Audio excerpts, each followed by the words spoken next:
तो दोस्तों कैसे हैं आप सभी। मैं आशा करता हूं आप सब ठीक ही होंगे। दोस्तों मैं हाजिर हूं आपकी खिदमत में।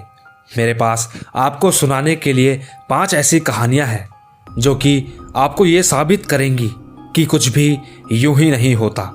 हर होने वाली चीज की कोई ना कोई वजह होती है और इन्हीं वजह से ही तो कहानियां जन्म लेती हैं।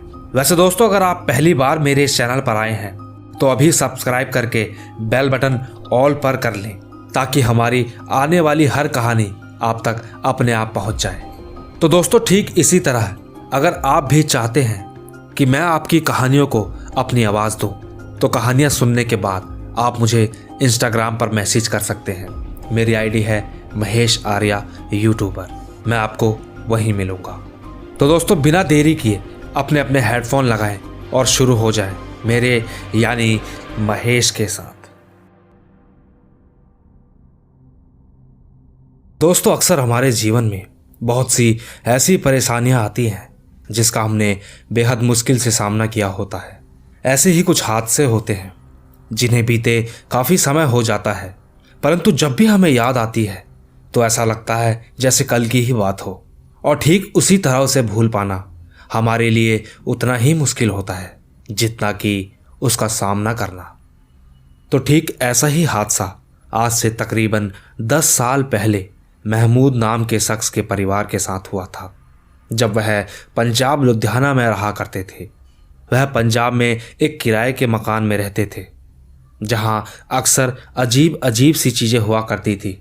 कभी बर्तन अपने आप गिर जाते तो कभी कुछ फैला हुआ मिलता। दोस्तों यह हो तो काफ़ी समय से रहा था, परंतु किसी ने भी इस पर इतना ध्यान नहीं दिया क्योंकि उनके आस पड़ोस के बच्चे काफ़ी शैतान थे और सबको यही लगता था कि यह किसी की शैतानी ही है। लेकिन सच कोई नहीं जानता था। परंतु एक दिन कुछ ऐसा हुआ जिसने सबको हिलाकर रख दिया। एक दिन की बात है जब महमूद की अम्मी अक्सर किचन में ताला लगाया करती थी क्योंकि उनका किचन उनके कमरे से जरा हटके था। तो ठीक ऐसे ही एक दिन वह किचन में ताला लगाकर अंदर आ ही रही थी कि अचानक उनके किचन में कुछ गिरने की आवाज़ आई। वह जल्दी से भागकर गई तो देखा वहां आसपास कोई नहीं था। उन्होंने किचन खोलकर जैसे ही देखने की कोशिश की तो उनकी चीख निकल गई। उन्होंने देखा कि वहां पर दूध पूरा फैला हुआ है और जैसे ही उनकी नज़रें ऊपर की तरफ पड़ी तो डर के मारे उनकी चीख निकल गई। उन्होंने देखा कि वहां ऊपर कोई औरत बैठी थी जिसे देखकर वह घबरा गई। उनकी चीख सुनकर महमूद के चाचा भागकर वहां आ गए और वो उस औरत को पकड़ने की कोशिश करने लगे। वह देखने में कोई पागल सी लग रही थी, पर सवाल यह था कि वह अंदर कैसे आई। उस औरत को वहां से भागते हुए सबने देखा। वह किसी के हाथ तो नहीं आई, पर उसके बाद जो हुआ सब हैरान हो गए। कुछ दिनों बाद महमूद के चाचा की तबीयत खराब हो गई। उन्होंने जिस हाथ से उस पागल औरत को पकड़ा था वह हाथ उनका बुरी तरह से सूज गया था। ये हुआ क्या था किसी को समझ नहीं आ रहा था। कुछ दिनों बाद उनका ऑपरेशन हुआ तो वह थोड़ा ठीक हुए, पर वह लोग इतना डर गए थे कि वो वहां से कमरा खाली करके बेंगलोर चले गए और महमूद के चाचा अपने गांव चले गए। लेकिन दोस्तों इसके बाद भी ये सब कहाँ रुकने वाला था। हद तो तब हुई जब महमूद और उसका परिवार बेंगलोर आ गए। उन्होंने वहां आकर किराए का कमरा लिया और वहां रहने लगे। लेकिन एक दिन रात को सोते सोते महमूद की अचानक आंख खुली तो उसने देखा कि उसके सामने एक औरत है जो उसे लगातार देख रही है। वह उसे देखकर बहुत घबरा गया। वह अपनी आंख बंद करने की कोशिश करने लगा। उसे लगा कि शायद वह कोई भयानक सपना देख रहा था, लेकिन ऐसा कुछ नहीं था। वह सचमुच उसके सामने थी। वो धीरे धीरे उसके पास आने लगी। उसे पास आता देख महमूद घबरा गया। वो इतना घबरा गया कि डर के मारे वहीं बेहोश हो गया। जब उसकी आंखें खुली और ठीक उसके पास ही उसके मामा बैठे थे। महमूद उठते ही सब कुछ बताने लगा, लेकिन उसके मामा कहने लगे कि वो सब कुछ जानते हैं क्या हुआ है।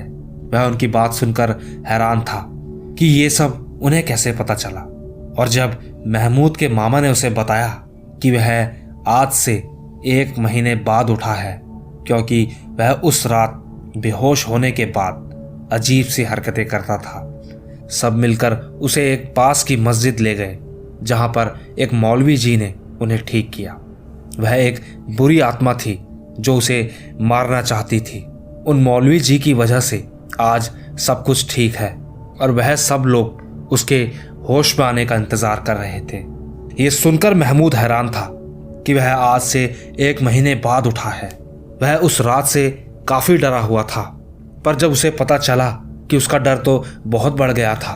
आज इस बात को 10 साल हो चुके हैं, पर जब भी वह इस बात को याद करता है तो वह आज भी पहले जैसा घबराया नजर आता है। दोस्तों, यकीन मानिए, ऐसे ही 1-2 केस मैंने भी देखे हैं जिसमें इंसान चलता फिरता बातें सब कुछ करता है, लेकिन वो अपने होश में नहीं होता, क्योंकि उस वक्त वो किसी बुरी शक्ति के वश में होता है। और जब इंसान को होश आता है तो उसे लगता है कि ये कल की ही बात थी।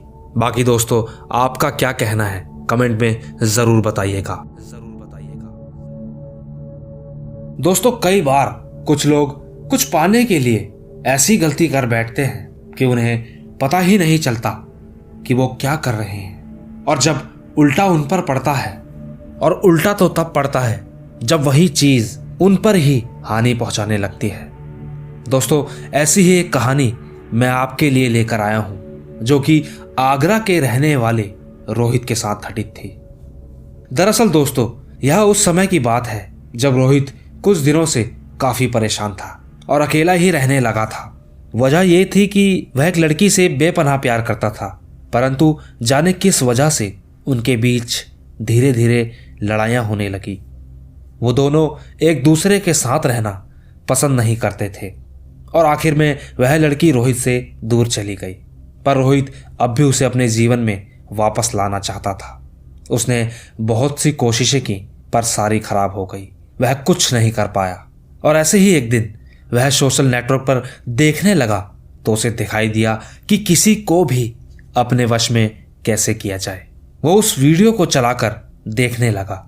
देखते ही देखते वह सब कुछ करने के लिए तैयार हो चुका था जो कि उस वीडियो में कहा जा रहा था, पर वो ये नहीं जानता था कि वह कितनी बड़ी मुसीबत में फंसने जा रहा था। वो अगली रात ही एक चौराहे पर गया और वहां पर एक मांस का टुकड़ा और नींबू काटकर वहां से घर वापस आ गया। वो बस इंतजार कर रहा था कि उसकी प्रेमिका उसके पास आने वाली है, परंतु ऐसा कुछ भी नहीं हुआ। उसको ये सब करे 4 दिन हो चुके थे, पर कुछ भी फायदा नहीं हो रहा था। उसे लगा कि कुछ नहीं था, वह सब फालतू की बातें थी। वो चुपचाप अपने कमरे में सोने चला गया। दोस्तों, वो अभी भी उस लड़की के बारे में सोच ही रहा था कि अचानक उसकी नज़र अपनी बैल्कनी में पड़ी, और बैल्कनी में जो उसने देखा वह देखकर वह हैरान हो गया। उसने देखा कि वहां पर खून से लथपथ काले कपड़े पहने एक साया खड़ा था जो उसकी तरफ ही बढ़ रहा था। वो उसे देख बहुत घबरा गया। उसके मुंह से आवाज नहीं आ रही थी। वह भागकर मंदिर की तरफ गया और वहां से हनुमान जी की मूर्ति लेकर आंखें बंद कर कर एक जगह बैठ गया। थोड़ी देर बाद उसे लगा कि सब कुछ ठीक है, लेकिन उसने जैसे ही आंखें खोली वो साया ठीक उसके सामने था, लेकिन वो उसके पास नहीं आ रहा था, पर लगातार उसे देखे जा रहा था। ये देख रोहित चिल्लाकर बेहोश हो गया। रोहित की चीख की आवाज सुनकर उसके पापा भागकर रोहित के कमरे की तरफ गए तो देखा कि रोहित तो बेहोश पड़ा था। वह पूरी रात रोहित को होश में लाने की कोशिश करने लगे। वह अजीब सी हरकत करने लगा, खुद को मारने की कोशिश करने लगा, पर रोहित के साथ क्या हो रहा था वो खुद भी नहीं जानता था। उसके पापा उसको एक बाबा के पास ले गए। वह 1 हफ्ते तक उन बाबा के पास ही रहे। उन बाबा ने बताया कि वह एक जिन्न था जो कि रोहित पर आ गया था। वह 7 शैतानी शक्तियां थी जो कि एक साथ रोहित पर आ गई थी। दोस्तों, इसके बाद रोहित काफी दिनों बाद ठीक हो पाया। जब रोहित पूरी तरह से ठीक हुआ तो उसके पिताजी ने उसके साथ बीती सारी बात बताई। रोहित को जब पता चला तो वो बहुत हैरान था। वो समझ गया था कि उसने जो किया यह जरूर उस वजह से ही हुआ था जो कि उस पर ही उल्टा पड़ गया। रोहित के जीवन में वो लड़की तो कभी वापस नहीं आई, लेकिन रोहित ने फिर से कभी ऐसा कुछ करने की कोशिश नहीं की। दोस्तों वैसे रोहित आज बिल्कुल ठीक है, पर जो उसने किया वो बहुत गलत था। ऐसा हर कोई कर देता है, परंतु होता क्या है जब वही चीज वापस आप पर वार करे। दोस्तों ऐसा बिल्कुल ना करें, और हमेशा कभी भी किसी रास्ते पर ऐसा कुछ करा हुआ दिखाई दे तो वहां से रास्ता बदल लें, क्योंकि ये चीजें फायदा तो नहीं, अक्सर नुकसान ही पहुंचाती है। आइए दोस्तों चलते हैं अपनी अगली कहानी की तरफ।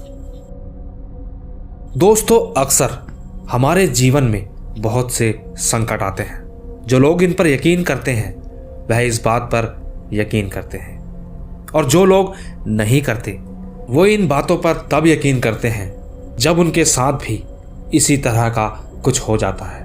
ऐसे ही दोस्तों जैसे हम भूत प्रेतों पर यकीन तब करते हैं जब हमारे साथ कोई ऐसी घटना होती है, और ठीक हम भगवान पर भी तभी यकीन करते हैं जब हमें किसी संकट में भगवान को पुकारा हो और हम उस संकट से बाहर निकल गए हों।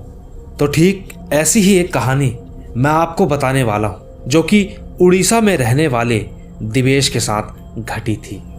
दिवेश भोलेनाथ भगवान का बहुत बड़ा भक्त है, जो कि हर वक्त उनको मन ही मन पूछता रहता है। उसका सामना कभी आज तक ऐसी परेशानियों से नहीं हुआ था जो कि उसके जीवन का एक हिस्सा बन जाए, पर एक रात उसके साथ वो हुआ जो वह आज तक नहीं भूल पाया। दोस्तों ये उन दिनों की बात है जब गांव में लगातार कई दिनों से तेज बारिश हो रही थी। बारिश की वजह से कई दिनों तक वहां लाइट नहीं थी। दिन का समय तो गांव वालों का जैसे तैसे कट जाता था, पर रात के समय ही मुश्किल होती थी। ऐसे ही एक दिन अमावस की रात थी।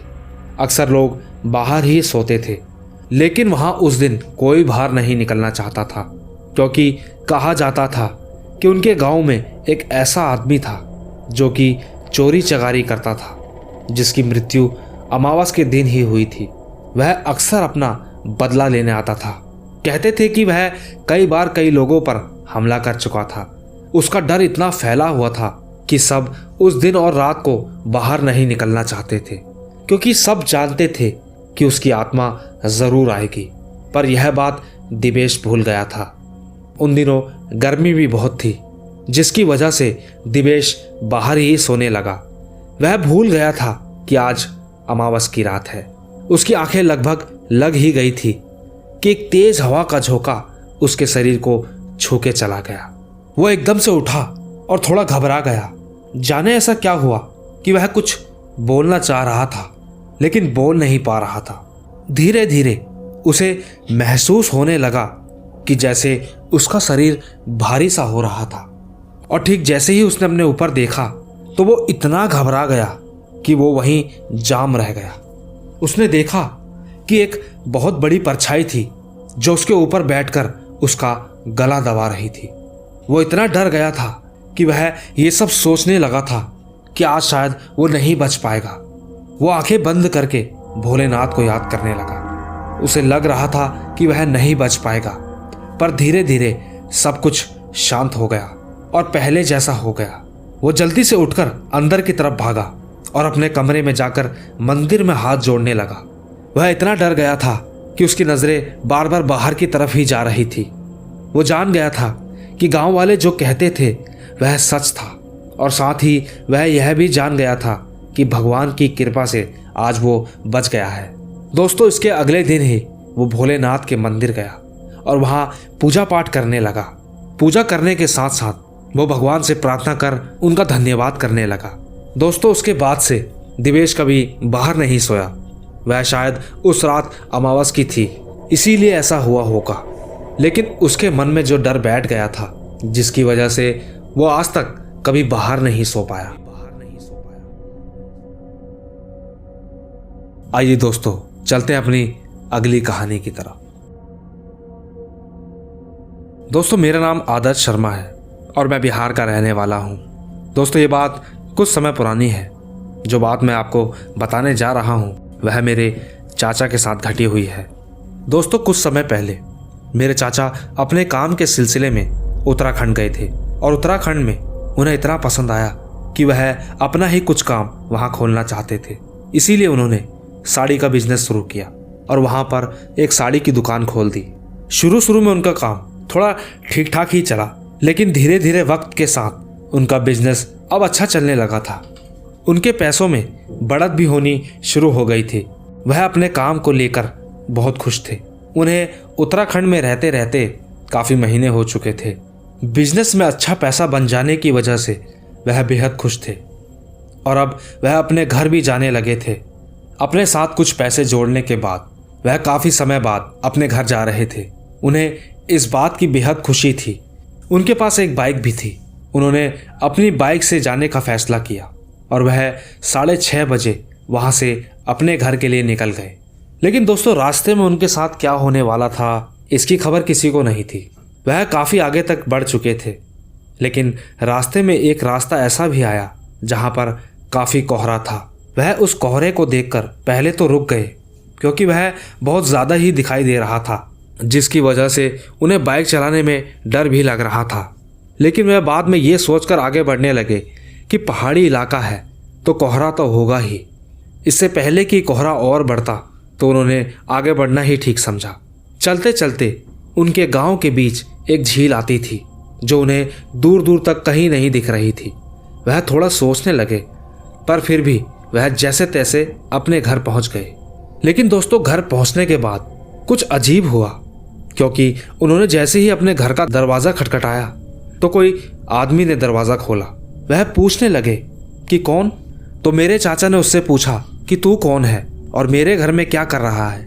लेकिन वो आदमी उनसे कहने लगा कि ये मेरा घर है। ये बात सुनकर चाचा को कुछ समझ नहीं आ रहा था और वो उस आदमी से लड़ने लगे। तभी गांव के सारे लोग आ गए और वह उनसे कहने लगे कि यह इसी आदमी का घर है। यह 20 साल से यहाँ अपने बीवी बच्चों के साथ रह रहा है। चाचा उनकी बात सुनकर दंग रह गए, क्योंकि उनमें से वह किसी को नहीं जानते थे। वो उस रात वहीं रुके और अगले दिन वापस अपनी दुकान पर चले गए। वह यही सोचते रहे कि वह कहाँ आ गए। अगले दिन वह अपने भाई के साथ गाँव गए तो वह रास्ते में देख परेशान हो गए, क्योंकि वह झील जो कल तक यहाँ नहीं थी वह साफ दिखाई पड़ रही थी। वो जैसे ही अपने घर पहुंचे तो वही दरवाज़ा वही गांव था, पर इस बार उनकी माँ ने दरवाज़ा खोला। उन्हें देखकर वह काफ़ी परेशान दिखने लगे। उनकी माँ ने उनसे पूछा तो उन्होंने उन्हें सब बात बताई और उनकी बात सुनकर सब दंग रह गए। दोस्तों, वह जाने क्या था। उस दिन वह उस कोहरे से निकले, पर वहाँ क्या था उन्हें कुछ समझ नहीं आ रहा था। सबने उनसे यही कहा कि शायद उनका वहम होगा, पर सच तो केवल वही जानते थे, क्योंकि वो उनका वहम नहीं था। दोस्तों, उस दिन कुछ तो ज़रूर हुआ होगा, लेकिन जाने क्या, इस सवाल का जवाब तो मुझे भी नहीं पता। लेकिन दोस्तों, उस दिन के बाद से वह कभी अकेले अपने घर नहीं आए। उन्हें डर था कि वह इस बार कहीं और ही ना पहुंच जाए। आइए दोस्तों, चलते हैं अपनी आखिरी कहानी की तरफ। दोस्तों, आज जो कहानी मैं आपको बताने जा रहा हूं वह बचपन से साथ रहने वाले कुछ दोस्तों की है, जिनकी दोस्ती बचपन से ही काफी मजबूत थी। तो ठीक अक्सर वह हर जगह एक साथ ही जाते, एक साथ ही खेलते थे।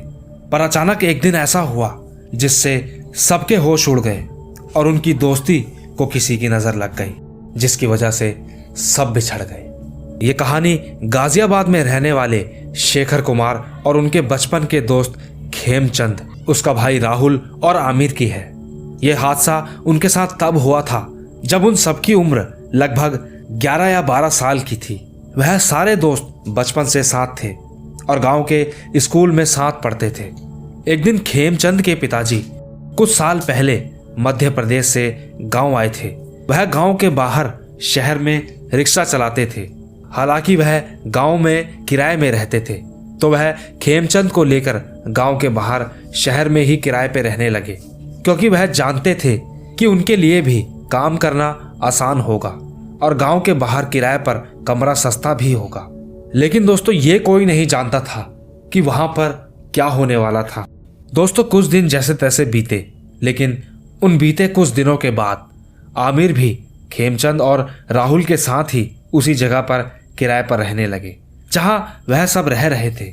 उन्हें काफी अच्छा लग रहा था क्योंकि वह जगह इतनी बड़ी थी कि वहां पर वह बहुत मस्ती किया करते थे।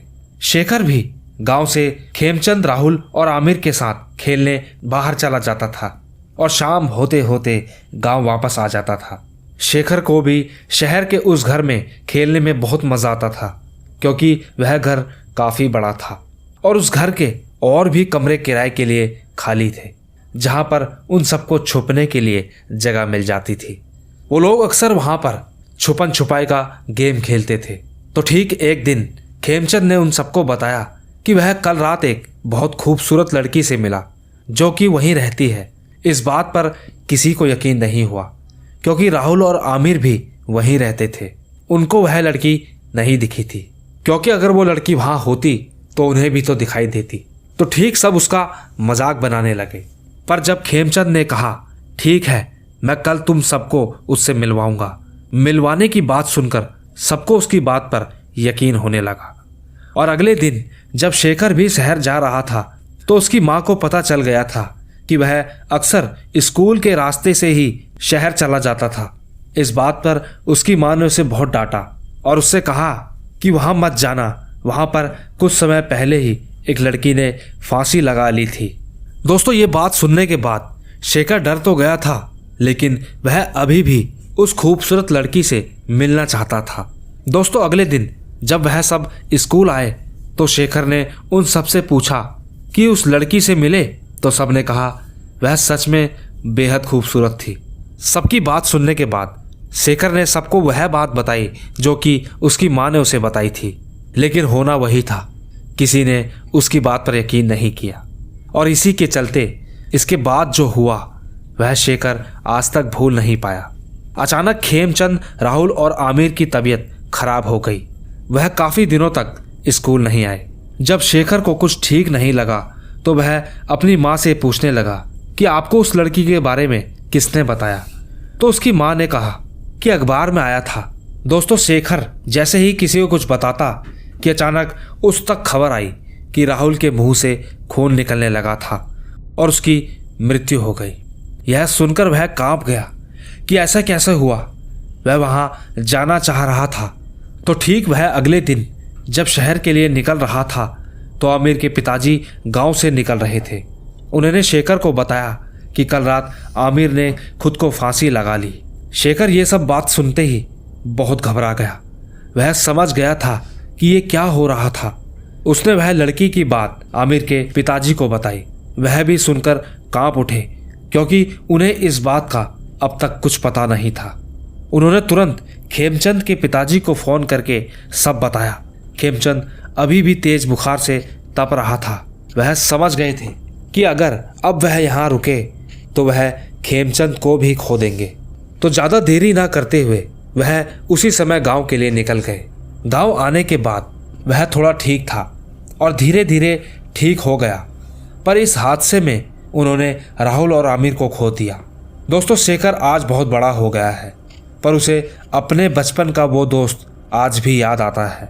दोस्तों, यकीन मानिए वह ना उस हादसे को कभी भूल पाया और ना ही अपने साथियों को।